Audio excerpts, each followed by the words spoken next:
There's our intro. Just that. I was just thinking, and come and jism. Yeah, that's... Oh, you just isolate everything except for me just saying come and jism.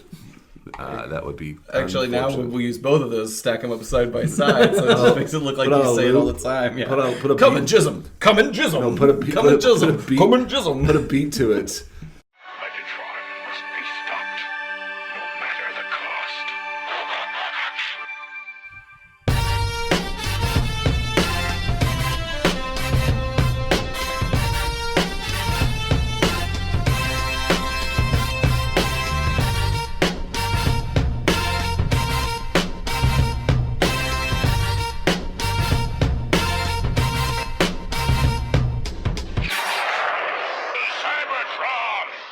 Hello, ladies and gentlemen, and welcome to the Autopod Decepticast. This is your weekly podcast that delivers a minute-by-minute breakdown of the 1986 Transformers movie, and this is episode 83. We are in the thick of the credit sequence here, and we're going to be covering the 1 hour, 22 and 1 second mark, all the way to the 1 hour and 23 minute mark.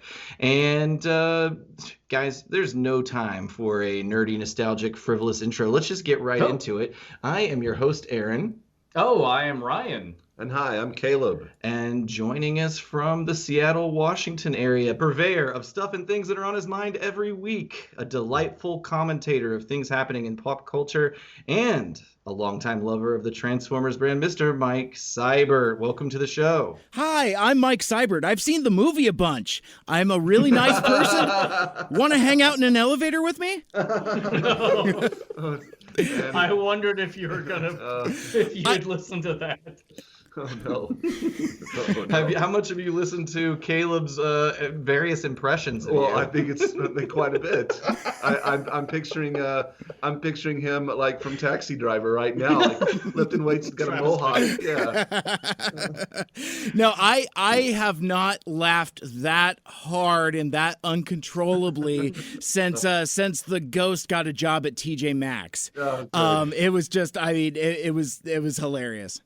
Oh, good. Thank God. Yeah. Yeah, glad to be here with you guys again. Possibly insulting, but luckily I think we all feel good about each other. Or he's just saying that to lure me in closer at TFCon. He's going to corner me. We'll know based on his hairstyle. So, real quickly before we get into it, if you have never listened to the podcast before, stop what you're doing, because I'm about to ruin both the image and style that you're used to. God. We've been reviewing this movie minute by minute since, you guys won't believe this, April of 2017. Mm-hmm. And this is the final minutes of the movie in the form of the credits sequence. And while we believe these are perfectly respectable episodes in the sense that an episode of the show can be respectable. Are they boring? We don't know. We implore you to go back to the beginning. This isn't a time-sensitive podcast. We aren't connected to current events or pop culture, really. The only real connection is that we embrace time, is the time in which it passes in this movie. So I implore you to go back to the beginning, begin your minute-by-minute adventure. Episode 0 is a great place to start. Yes. Why not? And rejoin us here at the credits in your own time. And they're already asleep. Well, you know what, though, guys? I mean, a lot of folks have done that. Like, you know, our new friend, David Cabal, you know, he recently found the show and started back at the beginning and blitzed through it. And that was really my experience as well. Like, you guys were like, you know, 37 episode in before. In a row? God damn it. That never gets old. It literally never gets old. But yeah, no, it's yeah, so I mean it happens, and I bet you we're gonna find new fans to connect with, and they can go back and revisit all of this from the beginning. That is the beauty of it, is that it doesn't really date itself in that way, that like except when we mention current events. Okay, well, yeah, except for when that happens. So while you are listening to this podcast, listener, we, the Autopod Decepticast, along with Mike Seibert, are right now we're all in Chicago. Is this news? Dateline, Transformers. Good evening, Mr. and Mrs. America and all the ships at sea. The Autopod Decepticast has news. Let's go to press. This Yeah. is the Chicago Wow. Sunday episode. We today at some point we'll be doing our little mental movie moment Or event. we've been escorted from the hotel. It depends on what that elevator activity looks Oh, like. God damn it. But this event that event at the TFCon Chicago will be recorded, hopefully, but and shared on a future broadcast. So so that's what's happening right now as you're listening to this. It's very windy. Quick windy in Chicago. Recap of the last episode here. Last time we talked the soundtrack. Yes. We talked the production staff. That's right. We talked the art staff, character, background, storyboard, Partying. That's right. All day long. pardon the pun, we're getting right to the nuts and bolts of who actually did the manual labor of this production. Basically, the things we see and hear on screen. And we've kind of divided up duties as to, section by section here. And right as we kick off the top of this minute, Ryan has information that I think he'd like to share about the supervising animation director. Get right into it. Absolutely. Kozo Morishita is the supervising animation director. First impression after Googling him is that he is like quite the silver fox. I mean, He's Mike, handsome. you can't see this, but like, look at this fucking Yes, kicky a scarf he's got on. It's so. He's very handsome. It Mike. is. Handsome and hipster. Absolutely. He joined Toei Animation in 1970. And Toei, for just I know a bunch of us have some stuff on that. Just a brief overview. Received outsourcing from just about every 1980s cartoon you can think of. Abruptly stopped the practice in 1989. Nobody seems to understand why, except Toei is insular and weird. So Kozo was mostly a director early on. He then started working on the Transformers series. And then after that, almost all his 90s work was on Dragon Ball Z. Yeah. And a lot of Fist of the North Star work in the recent years, which my only exposure to that is the fucking terrible 1987 NES game. Yeah, I was going to say, wasn't that a video game? It is a video game. It's not good. His wife, the character's walk cycle in that looks like he's prairie dogging a turd. Thank you. Thank you for laughing at that. We'll put a YouTube on for that one. Absolutely. But in the genre of video games, speaking of, he was also the animation staff producer of the 1995 SNES game Chrono Trigger, which is a low-key, very popular game. Familiar with Chrono Trigger. Oh, Yeah, it's an RPG. Sorry, Mike. We thought you had something to say for a second, so we all stopped talking. Nope. Just a Sorry, moment. I was acknowledging that. Because I loves me some Chrono Trigger. Yeah, right on. Yeah. I never played it. It is difficult to get your hands on nowadays. All right. Well, we'll try for your birthday. Perhaps. So- Ryan is a collector of video games. If any listener would like to just approach Ryan with an old video game, You will take it. You just sidle up to me and just hand it to me silently. I will take it. You can No. also hand me cash or dirty panties. Don't Just make no words. eye Don't make contact. eye contact. Say nothing. Don't touch me. I'll touch you. That's right. All right, that's not good. But moving on to the are you done with The only other thing I was going to talk about the animation directors, which is the section right after that. And here's where we finally get to the old white dudes, which is John Patrick Freeman, who was born in 1916 and lived to 2010. He was 94 when he died, and this is what I was talking about in our last episode. Ryan's always amazed at people living past like 50 years old, usually. Well, I don't have any plans. I know. Yeah. He was a character animator and storyman who worked at Walt Disney at the age of 22 and won a Golden Globe in 1992 from the Motion Picture Screen Cartoonist Animation Guild. And he basically worked for Hanna-Barbera, Marvel Productions, a bunch of he worked on Peter Pan, Lady and the Tramp, It's the Great Pumpkin, Charlie Brown, G.I. Joe, Jim, and Humanoids, My Little Pony. Just again, they're all interrelated. Like in the 80s, it seems like everything came to a hub where everybody started working together in animation. Moving to the next guy, Norm McCabe, another old dude, 1911 to 2006. He was 94. Wow. And I'm like, does Transformers impart some kind of like elixir? It's the Autobot essence. It is the Autobot essence. Yeah. Ode to Autobot. Yes.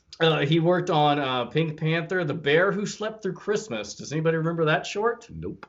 That was 1973. Why would I remember that? Well, I remember it. Oh. Mike, do you remember that? No clue.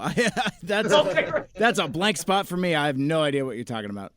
Well, this starred Theodore Edward Bear, Ted E. Bear, and it was basically a bear who woke up during hibernation and went to explore Christmas. And I had a scratch and sniff book attached to this. Yeah, I remember specifically. It had a hot chocolate. I'm going to not scratch nor sniff anything that you own. I'm going to make a scratch and sniff book, and it's just called Taint. Oh God. Okay. That's Moving disgusting. on. Gerald Moeller. Nothing interesting about this dude. Moving on. Bob Matz lived 1912 to 2003. 91 years old. Okay, I want to play a game with you guys real quick. Boy. This is called, he worked on shorts like starting in 1956. This is Bob Matz you're talking about. Bob Matz. Okay. And I want to play a game called, is this a real short or is this porn? Okay, and so you want us to all answer, like Aaron will answer, Mike will answer, I answer? Yes. Okay. All right. The first one is nuts and volts. Aaron. I'm going to go short. Mike. Short. I'm going to go with short. You're all right. It was a short in 1964. Well done. Okay. The second one is tease for two. Tease for two. I'm going to go short. Mike. Porn. Porn. It was a short in 1965. Fuck. Got you guys by one. Aaron This was game sweating that one, though. I sucks. saw he was like, these guys. Sweating. Yeah. The third one is, and you might know about this already. I kind of just gave it away, but Lemon Party. Oh, I don't know man. that you did. And short? I'm going short as well. Caleb. Come on, Caleb. It's your chance. Porn. It is porn. Yes. God It is damn it. old men fucking. Never have I been more happier that I'm right about something that's so disgusting. Yeah, it is a big, apparently Oh. something I've missed out on that is an internet thing where it's just a bunch of Oh. real old dudes boning each Oh, other. no. Oh, God. Lemon party. Yeah. All right. Look that up at work. Nope. Okay, number 4, space nuts. We're still going. Okay. Space Nuts. We have 4 more. All right, let's Okay. get through these then. Porn. Short. Short. It is porn, starring Stormy Daniels and Evan Stone. Oh, very timely. Are we keeping Topical. score? Nah. No, Moving number on. 5, Pink Paradise. Porn. That's a short. Porn. It is a short. Points to Mike, 1967. I believe it's a Pink Panther related one. Okay. Swing Ding Amigo. That feels just possibly racist sounding to be a short from the 50s. I'm gonna go with short. I'm going to go porn. I'm gonna go with Aaron here and say it's a racist short. It is a racist short from 1966. Not that porn can't be racist. No. It is absolutely, because our next one is Feeling Black. Oh no. No. Oh no. I'm gonna go porn. Short. Short. It is porn from 2003. That is. I was hoping so much it wasn't porn that I just went with Thank you short. all for playing with this terrible game. I don't feel well after that game. These are the kind of games we'll be playing with the audience. TFCon 2018. Right now. As you're listening to this. All right, our final person here is Margaret Nichols, which, holy shit, a fucking woman, hooray. She died in 2012. Hooray! Wait a minute, But you're she's saying dead. it's a. I'm not saying it's good she died. I'm saying, a woman Yeah, on the staff. thank God. Yeah, there's Yes. finally a woman on staff. She started her career in 1959 with Sleeping Beauty. She did Gumby, Speed Buggy, Super Friends, again, Christmas Comes to Pac-Land, the Pac-Man series, G.I. Joe, Jim, Muppet Babies, Who Framed Roger Rabbit, X-Men, Tick, Black Cauldron, and Little Mermaid. At Lemon Party. Absolutely. No, there are no women. As a camera There are person. no That's women right. That's in right. Lemon My Party. apologies. My apologies. She was the character key developer in Little Mermaid, which I looked up but can't figure out what that is. We get into key development this minute, I believe. All right, and that's all I have for I think our animation directors. Okay. Does everybody feel disgusting? That was a great. That is funny how shorts can you can translate it in anything. I spent too much time doing this and ran that list by my girlfriend, who was actually way better than you guys at it. Oh, I'm sure. So the next section that we really start to get into is around story consulting and various production roles. And Mike got the privilege of handling this section. Do you feel good about that, Mike? Oh, sure. I mean, it was funny because like this section of the credits, there's a lot of these titles that I had no idea what they were. So I actually kind of had more fun looking into what these roles actually are and what they contribute to. I think maybe even more so than some of the folks. But for me, starting off, I have associate story consultants, and these are basically writers. First is Doug Booth. He's known for working on we're playing the hits here: Transformers, G.I. Joe, Teenage Mutant Ninja Turtles, Conan the Adventurer. All as a writer. So, he's got a couple producer creds as an associate producer on a whole mess of G.I. Joe. Again, a bunch of Conan. Just a lot of 80s cartoons. As near as I could tell, he's still with us, but hasn't done anything since about 2007. So I mean, these people are allowed to retire. It's true. Like, that's why I was looking at the IMDb of a lot of these people. And I'm like, oh, you haven't worked for 10. Oh, you're 90 years old. That's why you retired in 1995. Yeah, the last thing Doug Booth worked on was something called The School for Vampires. It was a TV series, ran for 11 episodes back in 2007. Also on that bill of associate story consultants is somebody named Roger Slifer. And he, same thing, wrote a whole bunch of Transformers, was a co-producer on the RoboCop TV series back in 1988. That would be the cartoon, not that shitty live action, Action Time, whatever the hell it was. Did a lot of My Little Pony. Sadly, Roger is no longer with us. He passed away in March of 2015 at the age of 60. But Roger's claim to fame is that he is the co-creator of the DC Comics character Lobo. Are any of you guys familiar with Lobo? I am vaguely. He's basically kind of like the giant, pale Lemmy Kilmister looking bounty hunter type dude. He's all... He's sort of a Deadpool-ish character, but more like kind of tough guy-ish, less funny guy-ish. But it was violent. It was a violent comic. Yeah, it was violent, irreverent, and I'd have to really give it some thought, but I think Lobo really was one of the first characters to irreverently break the fourth wall and talk to the audience. Like, I have a Lobo comic from like 1994. It's an issue #1, and everything was all like chromium covers and stuff like that. Yeah, and I bet that's worth nothing. Oh yeah, I thought I was gonna pay for college with these, but I think I actually have that one.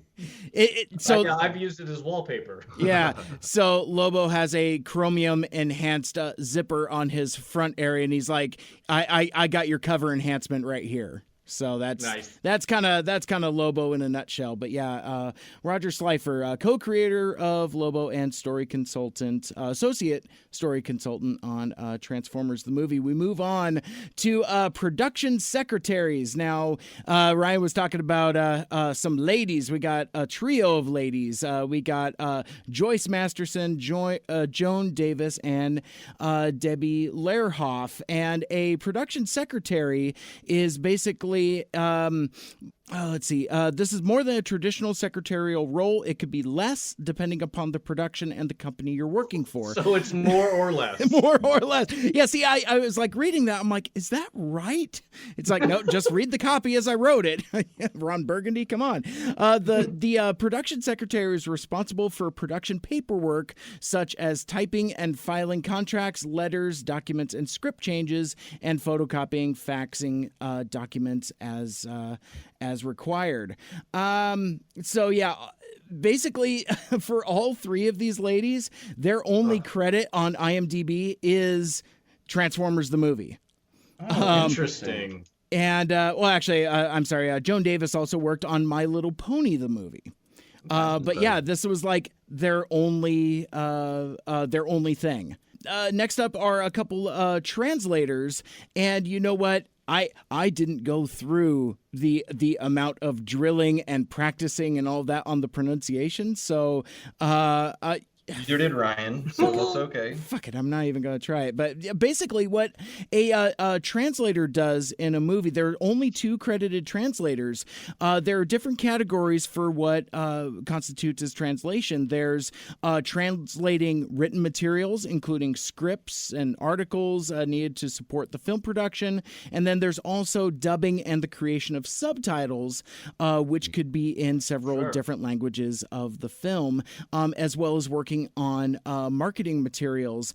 And these 2 ladies, Mitsuko Hayes and Emi Akari, it's the same thing. They worked on Transformers the movie, and there's some season 3 credits, and they're credited as production assistants within the context of the TV show. So I guess maybe that's a movie to TV type of thing. I don't know. Next up is account supervisor. That was Alpha Tate, who also worked on, you guessed it, My Little Pony the movie, and an account supervisor basically oversees corporate client accounts. It's middle management, basically, and it's a job title that's common in advertising and media relations businesses. So it's exactly what it sounds like. It's an account supervisor, just like at regular people's offices. Let's move on to publicists. There were 2 of them, Ellen Kroner and Deborah L. Green. And again, it's the same thing. Ellen Kroner worked on My Little Pony the movie, and as well as something called a TV series called The Lot from 2001, it looks like. The show opens with a gossip of the day. Yeah, I don't know. I don't even know what this is, but we're just gonna move on from that. You ever find yourself like, Okay, great. I feel like publicist is the stereotypical role of every female character of every movie of every romantic comedy. Yes. Set Oh, in, yeah. like, 1998 to 2000. Oh, it's like putting a man into like advertising.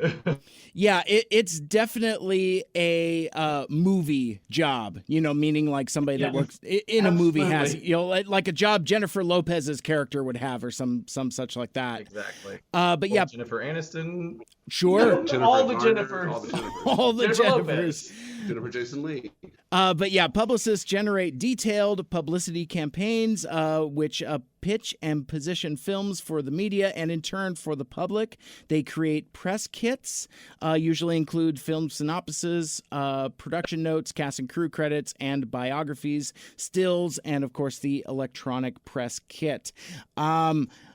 It would be interesting to kind of get hands on, kind of like a press kit for what this movie looks like. Because I mean, like, how do you sell this? It's like, it's a movie based upon a kid's cartoon that we're really kind of trying to position not for kids. So it's Hey kids, would you like to cry? We have the movie for you. Here's a picture of Optimus Prime turning gray. The press kit is just a box of tissues. It's absolutely. Oh my God. Love it. So yeah, so let's move on. We're getting into the editing department, starting with supervising film editor Stephen C. Brown. The supervising film editor is hired toward the latter part of principal photography in most cases. The supervising editor is the first point of contact between the director, producers, and the larger editing staff. So what a nightmare that position must be. Oh yeah, I mean, so it's very much like a middle management type of thing. So they're not the actual film editor. They're the person that works with everybody, from like the director to the producers and all of that. So Stephen C. Brown, who was the assistant film editor on Transformers the movie, he's known for his work on Dino Riders and Muppet Babies. Yeah. Did a lot of 80s cartoons, as well as some Fantasy Island, and as near as I could tell, he's still with us, but who could be certain? So Stephen Brown's a pretty generic name to try to pin down. Exactly. Yeah, I kind of stuck to the IMDb, but he basically has a whole mess of editor credits as well as supervising editor credits. So I think it's one of those things that kind of goes in hand there. One of those types of positions. So so let's move on to assistant supervisor post production, and the person that worked on that for Transformers the movie is somebody named Larry Wheeland. Oh God damn it! You hate, like when you go to IMDb and you get like pop up ads. I got like this full page fucking Venom ad coming up. I know. Need fucking Venom I did a bunch of research this week, and every time I went to a new page, I got Venom licking my fucking screen. And I don't want to go tangents within tangents, but I don't need a Venom movie with no Spider-Man in it about as much as I need a Joker movie with no Batman in it. You can keep all that shit. I don't need any of it. I knew that was your take because while mowing the lawn yesterday, I listened to your Predator, RoboCop, I guess Venom episode. Oh yeah. Very cool. So I know your take on all this. Yeah, we're up to speed. Keep it in its fucking ear. And why does Tom Hardy have to do a goofy voice in every movie he's in? I don't get it. But sorry, we're not talking about Tom Hardy. We're talking about Larry Wheeland, who, wouldn't you know it, as a supervising editor, has a whole lot of 80s cartoon credits, including Inhumanoids, My Little Pony and Friends, G.I. Joe. Hasbro properties were there's a lot of overlap. Oh yeah, it seems insular, like just a bunch of people rotating around that orbit. Mm-hmm. Now, so moving on, next credit is film editor, and it's funny, I found this little write-up about like what the film editor does, and it says, on its most fundamental level, film editing is the art, technique, and practice of assembling shots into a coherent sequence. The job of an editor is not to simply mechanically put pieces of a film together, cut off film slates, or edit dialogue scenes. So yeah, basically David Hankins was the one that did the cutting, the actual cutting and assembly. So he's got. And never say to these guys, "Oh, you're just an editor." No way. They'll take it really personally. Yeah, and they'll screw up whatever you're doing for them. So, and doing editing ourselves, it's like, what, there's a lot that goes into it. It's not just hacking and slashing, for sure. But David Hankins, maybe when you do it, our editor's a little different. I'm blackout drunk when I do it, and then I get texts about what I have to take out. I should try that. That sounds awesome. Because usually I try editing after I've worked for 8 hours and don't want to look at audio anymore. Yes. But no, David Hankins is known for Grosse Point Blank, Miss Congeniality, 2 Weeks Notice, and Eurotrip. Nice. So yeah, I mean, he did some Red Shoe Diaries back in the day. David Duchovny. Yeah, man. God damn it. I may or may not have watched way too much Red Shoe Diaries back in the day. There was one, oh God, I can't remember her name off the top of my head, but Lieutenant Yar from Star Trek. She had a Red Shoe Diaries episode. Denise Crosby. Yeah, that's right. Thank you. Well, and a very young Matt LeBlanc was in one of those also. Yeah, we could talk about Red Shoe Diaries all day. Red Shoe Diaries was a softcore porn thing on I think Showtime? HBO. Okay. Or Cinemax. Sorry? HBO. Oh, HBO. Basically, it was David Duchovny. He was the host, and then he would introduce. He read letters from people who would tell him about sexy stuff, and then you'd see the sexy stuff. So and he had a dog. It was in like he would hang out by like this, warm hearthy fire thing. You have like this big velvety chair and stuff like that. It was great. It's like so it was great. It was kind of like famous? What? Was he famous, David Duchovny? No, this is like I'd say a hot 5, 6, 7 years before X-Files. It was right. I think it was right before X-Files. Yeah. No, he's saying it was like 5 or 6 years before X. Well, I don't know. I don't have the information in front of me. Whatever. Bring me. Maybe we should. This is not the. Oh, our next project, Red Shoe Diaries. Yes. It sounds like an After Dark project. Yeah. That's what it is. It's gonna be APDC After Dark : Red Shoe Diaries. Oh my god. Yeah, ran from 1993 to 1996. BT Dubs. Next up is the supervising music editor, somebody named Mark Shiney, who again is known for all of the 80s cartoons that we already talked about, but also including Real Ghostbusters and Pirates of Dark Water and Defenders of the Earth. Let me see. Ghostbusters, just on a Absolutely. It was a great show. Now, what, Real Ghostbusters or that shitty Ghostbusters? The fake Ghostbusters? Yeah, the not real Ghostbusters. Yeah, that's some bullshit there. Let's see. Moving on. Let's get into music editor. That was Peter Collier. Again, big TV guy. Tom and Jerry Kids Show. More Pirates of Dark Water. Smurfs, Defenders of the Earth. More My Little Pony and Friends. A whole mess of Transformers. Yeah, I mean that's what we're gonna see on and on throughout these throughout the rest of these credits. There's a lot, and it's kind of weird because obviously a lot of these folks were doing double duty, working on the movie as they were working on the TV show. So the next one was Robert Randalls. He's credited as a music editor, but he has a SME after his name. Yeah. And what does that mean? As near as I could tell, it's a supervising music editor. Okay. Okay. Because if you try to, like I put in his name and it's don't. Well, then he's competing with Mark Shiney. Right. And maybe there can only be one type of situation. Highlander rules. And well, I don't know. And it's bizarre because I would imagine that Peter Collier is probably like the head of the music editors. Maybe. Well, because he's credited first. Because then it's Robert Randalls, SME.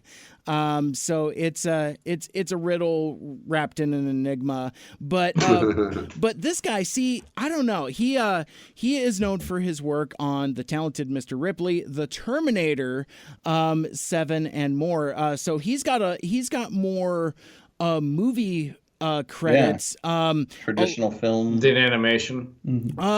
It's scrolling all through this, it's almost exclusively movies. This guy's I think or at least in my portion, we have our first movie guy and not our first cartoon guy, because he's done music consulting, music editing, supervising music editor. So I don't know. If I were him, I would be kind of mad if I'm credited middle in 3 guys.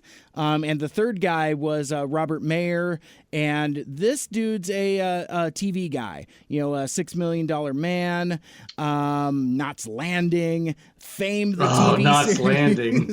So, Emergency! So, let's move on. Next credit is supervising sound effects editor. That is a guy named Brian Corsier. And again, more of the same. He's a sound editor, dubbing supervisor. Worked on. Oh, he worked on The Day After in 1983. But no, it's a lot of like. Actually, he doesn't have a robust IMDb. I'm thinking this guy might be dead. His last credit was the Jigsaw Murders in 1989. I don't know what that is. Sure. Or retired. Yeah. I don't think I don't think you actually retire from working on Transformers the movie. I think the only way you get out is by being die. dead. Okay, I think so. all right. Let's see. I don't know what that means for us. Oh God, how much longer do I have to live? So, there are 2, 4, 6, 8, 10, 12, 13 different sound editors. Going very briefly, I'm not going to name them all by name because time is not on our side, but again, it's the same refrain over and over. A lot of TV, a lot of Hasbro TV. So apologies to all of them and their families because they get the they get the short shrift because we gotta keep moving. Let's move on to dialogue editor. That was Jerry Jacobson and big movie guy. Worked on Demolition Man, Phoenix. Altered States, Alien 3, Maverick. Also did some TV. Scrolling through it very briefly, like you got like 21 Jump Street, Hunter, things like that. So this is actually like Hunter. Yeah, Hunter, baby. Wow, I haven't thought about that in forever. Does anyone remember that show? Yes, I I do. love that show. We have a how like your TV channels will have like their HD channel where it'll be kind of like Sure. like your Me TVs or My TV or whatever's. We have a network on one of those called H&I, Heroes and Icons, and they That sounds amazing. they like all the Jag you could ever want, all the Hunter you would ever want. You want to sit down and watch NYPD Blue all ding dong day, they got you covered. And they do a lot of they every weeknight they have a block of Star Trek episodes, one from each series. So it's pretty cool. And none of that has to do with Jerry Jacobson and his dialogue Of editing. course. I'm glad I derailed it for Thank that. you. Next up was a re-recording that was done by Todd Au and Glenn Studios. That was they were two separate studios at one point that combined it to be one super studio. It looks like Todd Au and Glenn merged in 1986, right about the time during the production of the movie. I had a little more material on that, but we're just gonna skip through that. Well, I guess one question I have is, what's the difference between what happens here at Glen and what happens at Wally Burr? Is it that Wally Burr just records, I guess, the actors and then ships those recordings over to Glenn, I think maybe who that's does where they the put assembly of all the audio? Then Well, that and maybe they put the effects on it. Yeah, so Glenn is kind of like the clearinghouse for where everything kind of comes together. So, Right. Between the sound effects, the dialogue, and actually, no, I'm sorry, I misspoke because Glenn was in charge of re-recording and the re-recording mixing team, and that's basically dubbing. So that works with dialogue, sound effects, and mixes them all together. Basically, exactly what we all said. It's like basically this does the final mix of putting everything together into what we would know as the cohesive soundtrack. So Wally Burr was in charge of, dialogue and voice direction and things like that. Eventually, he would take his parts and ship them along with every other department where it would be assembled at Todd Au, Glenn, that basically... that makes sense. So it basically remastered here to like sound right with everything else Exactly, and that and gets flow. and and that gets into the re-recording mixers, and it's an audio engineering. They take recorded dialogue, sound effects, and music, again making the final soundtrack. Pre-dubbing is the process of mixing sound elements so that the final mix leaves less work by creating stems of dialogue, music, and sound effects. So, re-recording mixers, Bill Thiederman worked on Transformers the movie, as well as Honey, I Shrunk the Kids, Major League, and Doogie Howser, MD. I love that show. I started watching that on Hulu again recently. I never watched it from beginning to end. I think I saw a watched couple it. episodes growing up, but I didn't Oh, so good. tune in. But I did listen to an interview with Neil Patrick Harris on Mark Maron or something. NPH. recently. Yeah, it was good. And again, the re-recording mixers, these are all movie guys. So Howard Wilmarth worked on The People Under the Stairs, Transformers the movie, Child's Play 3, and something called Ghost Warrior in the sound department. His last credit was The Crow City of Angels in 1996. Gross. Yeah. Never saw that one. You're okay. Stay away from candles. Let's see. So, and the last guy on that was Peter Reel. Also worked in the sound department as a re-recording mixer. I kind of talked about that earlier. Did some TV like 6 Feet Under, but also worked on The Nutty Professor, People Under the Stairs, and You, Me, and Dupree. That movie sucks as well. You get Ben Stiller and Owen Wilson in the same room, and I am just vomiting violently. I can't with that. The machine room operator for Transformers the movie was Samuel L. Kaufman, and basically what the machine room operator does is they operate the machine room. So we're in the editing category and the audio editing. So basically this is the guy that runs the tape decks, and reel to reel and all of the other technologies at the time. Worked on Dick Tracy, Meet Joe Black, Spawn. That movie sucks. And Speaking of movies that suck, yeah, you know what? This is the run through. I feel the compulsion to end almost all of these with that movie sucks. Okay. Yeah, and I will say Dick Tracy, I feel like probably it is also looked at as a movie that sucks, but that's one of the first movies I remember as a kid that had this fully integrated marketing campaign that was just you could not go anywhere without being exposed to some type of Dick Tracy graphics or audio visual and I remember being so hyped. I wanted to see that movie so badly, and when I finally saw it, and Madonna's at that in age, it. I was just not. I remember it not striking me as very entertaining. It's one of those movies that involves a bunch of talented people that the movie is fucking terrible. I wonder if you make that movie today with that exact same aesthetic, meaning like the striking primary colors, and I mean, this is really kind of like a Marvel movie before it was cool. And it's a little pre-Sin City where Yes, they kind of exactly. did I the was getting same. ready to say. I was getting ready to make that connection. With Right. that movie. Yeah, I mean, I agree. haven't watched it in 20 years, but I'm afraid it doesn't hold up. But I keep thinking that conceptually, there's some meat on that bone. At least as a concept, it sounds cool. Yeah, I wonder how much of that blame lays at Warren Beatty's feet, because I mean he was a notorious raging asshole about it, because he stars in it, he's directing it, and yeah.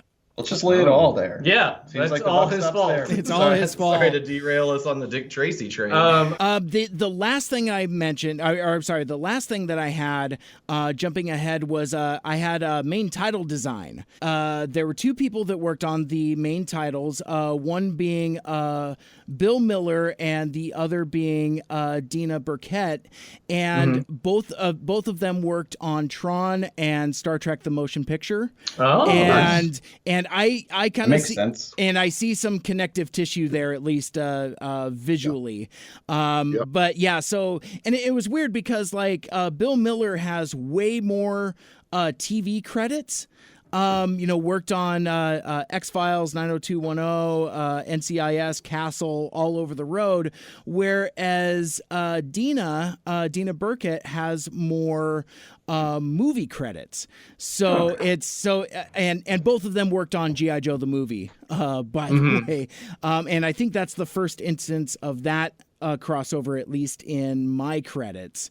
But yeah, I mean, that title sequence borrows from everything, but it's fucking rad. So it's Absolutely. So Do yes, they work together as part, like at part of a studio or something like that? I guess we don't really know based on how they've done the credits here. There's not enough information that I found, at least, to substantiate that, but I would imagine, in my imagination, that's what it was. It's like, somebody from like a TV side and somebody from a movie side kind of collaborated and worked on it. Or maybe it's not that romantic and maybe they just split up parts. Like, I'm going to work on going into the O and you can work on the Superman style credits or whatever's. But yeah, I mean, the only folks that I jumped over were the pre-dub mixers, the dubbing supervisor, and negative cutting. And we talked about that. That's all, having to do with the audios, and that's all I got. Awesome. Well, thank you for looking into that. That takes us to a very cute logo here. Yes. A cat in a almost, I don't know, Three Musketeers hat. Kalen. I can tell you all about that cat. Oh my goodness. To me, it looks like a pumpkin. So that is the logo for Toei Animation. That is Pero. They call him Pero. And that is a character from the company's 1969 film Puss in Boots. So Toei Animation is a Japanese animation studio founded in 1948.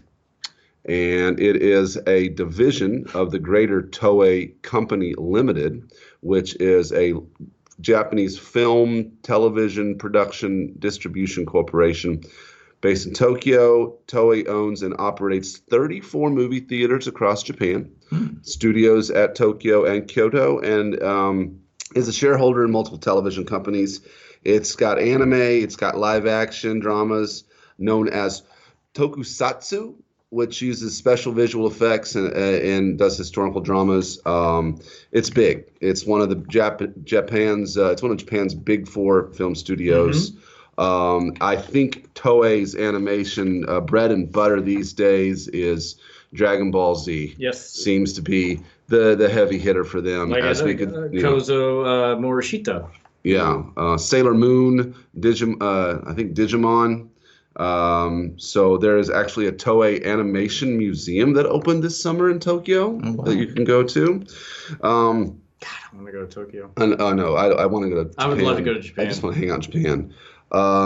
Toei was a pioneer in the use of henshin, which is translated character transformation, which is in live action martial arts dramas a technique developed where you essentially, it's a subtrope of the superhero. I just found this is the short rabbit hole I have, and then I'm pretty much done. But it's a subtrope of the superhero in which the superpowered characters only have their superpowers some of the time. A henshin hero is distinct. Power Rangers is a good example. And then also henshin is where they have a secret identity and then they will transform. Like Shazam. They do a costume change in the live animation, or not animation, in the live film sequence. It's part of their sequence to do that. So I just found that interesting. Henshin, they are kind of known for helping start that. Oh. You know go ahead. what's also interesting about that is anybody that's watched any of the Japanese Transformers cartoons, whenever somebody goes to transform, that's what they henshin, and so it's kind of cool to hear some more history about that, because I just assumed that henshin was just a translation for transform, but I had no idea that there was any kind of like a genre lore behind it. That's really cool. It literally means change body. Huh. And it's practically translated as transformation or metamorphosis. So it's a big part of, I think, Japanese culture, at least in popular storytelling, where there is a transformation that takes place. Mm-hmm. So. They do seem that just seemed to be a theme with Japanese art and like cartoons, where it's like something becomes something else, and like you build upon and you build upon and you build upon. That's right. That is all I really have to say about Toei. Now we all are going to have to, the four of us are going to have to get together and go to Japan here one of these days. Absolutely. We'll go to the Toei My mom was born in Animation Japan. Museum. What? My mother was born in Japan. That would explain why she's Japanese looking, right? It's not. No, she's not Japanese. No. My grandfather was in the Navy, and she was born in Yokohama on a Navy base. Okay. That connects to nothing. And does that make you half Japanese? Nope. Okay. So let's go right into the associate producers here on behalf of Toei Animation. And I know I can't pronounce that right, but I think I'm better with names. Masaharu Ito and Tomo Fukumoto, the associate producers. In general, the producer's job is to kind of plan and manage the budget, resources needed to get the film produced, scheduling, budget, operations, communication among the artists, directors, crew, editors. They're basically accountable to getting everything done that we see on the screen. And both of these gentlemen worked on many animation projects in Japan, including working together on, I don't know what this is, but they both worked on it, so I thought it was worth noting, Pion Pion Maru from 1967 to 1970. I did not follow up on that. Oh, great. We have no idea what that is. But I found it to be an early credit, though, even by the standards of a lot of people that worked on this. So, which brings us to the final checker, and I have a tough time. The credit is final checker / chief animator.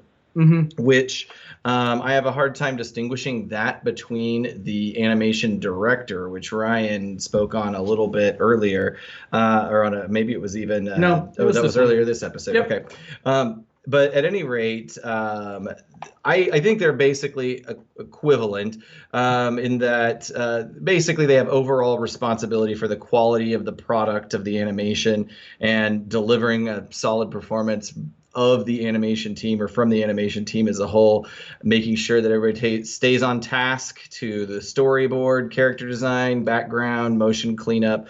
All those aspects need to be high quality.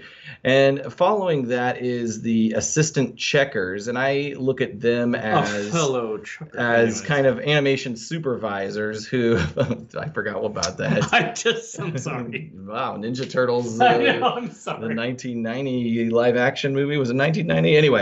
But the assistant checkers, I look at them as supervisors. They kind of support the same goals as the chief animator, but are divided among different teams working on different parts of the movie.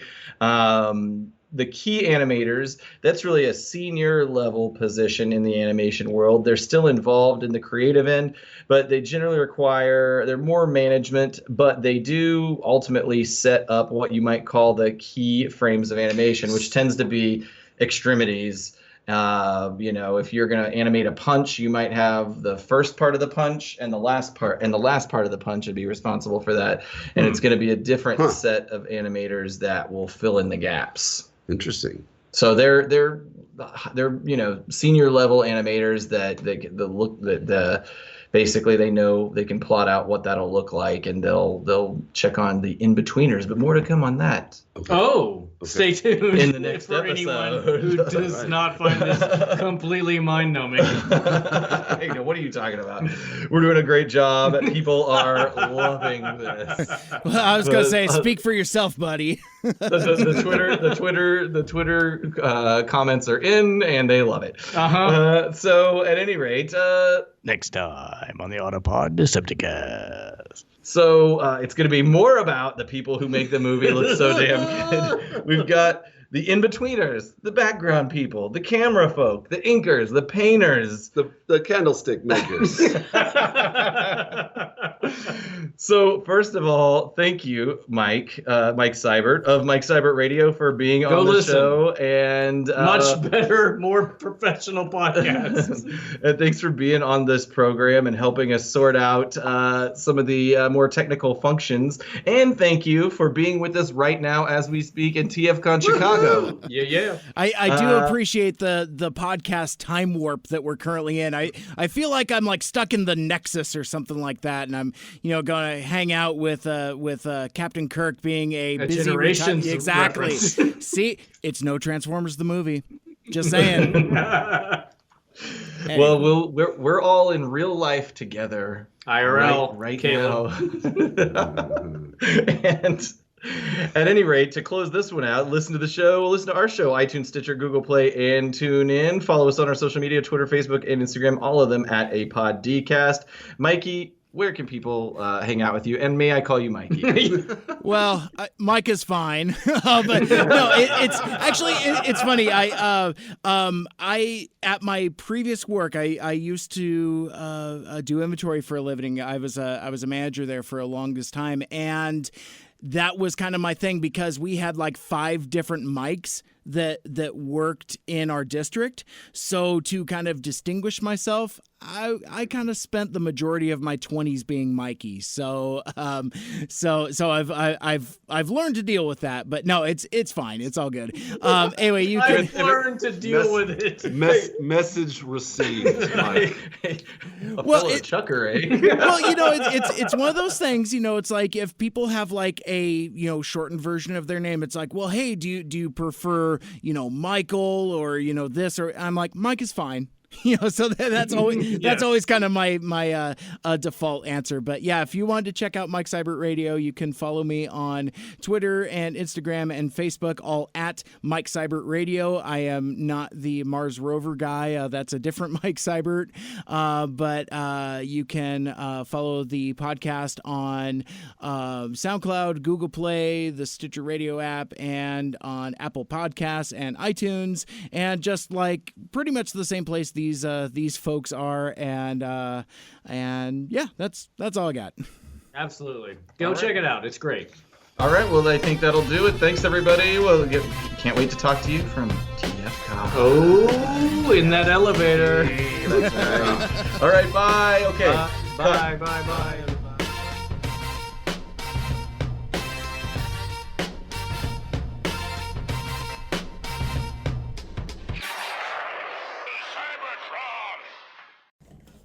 Oh man, Caleb, I listened to that DJ Wally West thing.